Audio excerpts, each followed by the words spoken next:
Indianapolis. The big news Wednesday regarding Nick Foles' future was what would not be happening with the veteran quarterback. The Philadelphia Eagles announced they have decided against placing a franchise tag on Foles, allowing him to become a free agent after serving as the NFL's most celebrated backup the past 2 years. "He deserves an opportunity to lead a team," said Howie Roseman, Philadelphia's executive vice president of football operations. "It's a goal of his to lead another team and lead another locker room."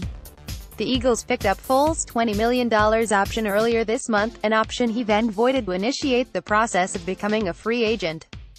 The team had the choice of placing the franchise tag on Foles and attempting to trade him. The decision to not do so suggests a market for Foles wasn't developing to Philadelphia's liking. "It's hard when you have someone who's incredibly valuable to your organization at the most important position in sports," Roseman said. "And at the same time, we've had incredible success with him when he's had to play." In 2017, Foles took over after starter Carson Wentz suffered a knee injury in Week 14 against the Rams. He led the Eagles to their first Super Bowl title and was named the game's MVP. He remained the starter to open the 2018 season before Wentz fully recovered and returned. After a back injury sidelined Wentz in December, Foles again took over and led Philadelphia back to the playoffs. The Eagles beat Chicago in the wild card round and then lost to New Orleans. Foles, 30, will become the highest-profile free agent quarterback on the market in March. His potential suitors include Jacksonville, Miami and Washington. He has a veteran quarterback who has been a longtime starter and franchise face. But he might draft another quarterback in April anyway. He's Tom Telesco of the Chargers but also Dave Gettleman of the New York Giants, the biggest difference being that Telesco's veteran is still playing well while Gettleman's is Eli Manning. Both general managers could draft a young, potential heir apparent quarterback in 2 months, under vastly opposing circumstances.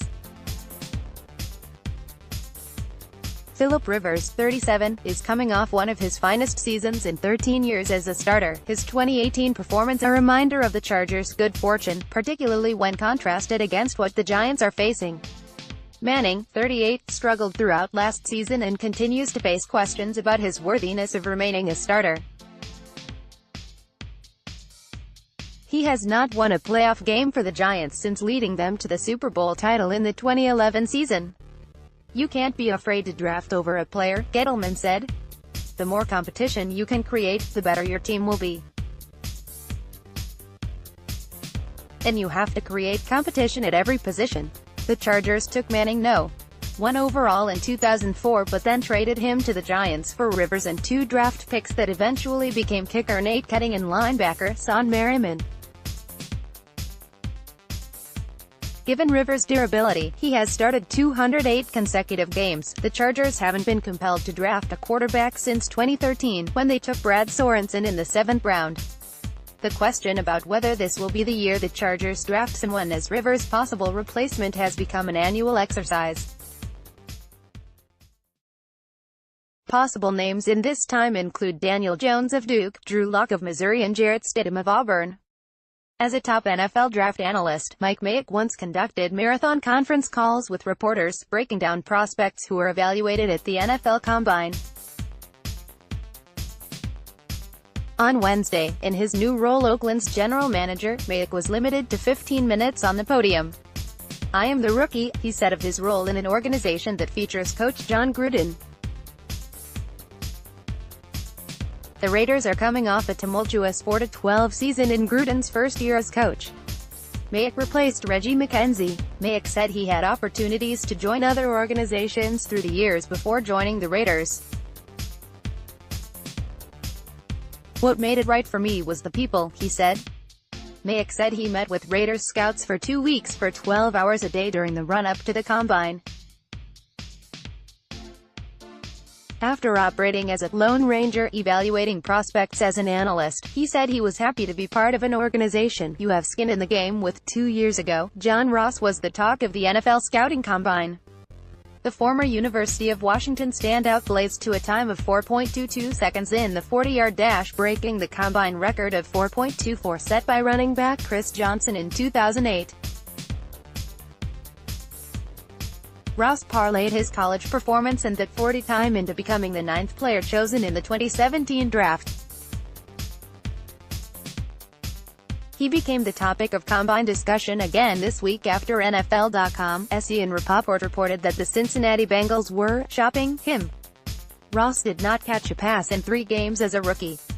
He caught 21 passes for 210 yards and 7 touchdowns last season. Duke Tobin, the Bengals' director of player personnel, said the team had had no internal or external discussions about trading Ross. "That's not in our plans," Tobin said. Tobin said many players, not only Ross, were looking to find their niche in the offense of new Bengals coach Zach Taylor, who was the Rams quarterback coach in 2018. "It won't just be John," Tobin said. "We're certainly not giving up on him in any way. First, running back Le'Veon Bell opted to sit out the season, and then wide receiver Antonio Brown made very public his desire to play elsewhere.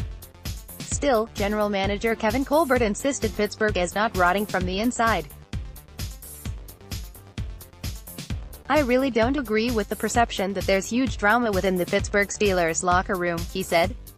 "Coach Mike Tomlin treats our players like men.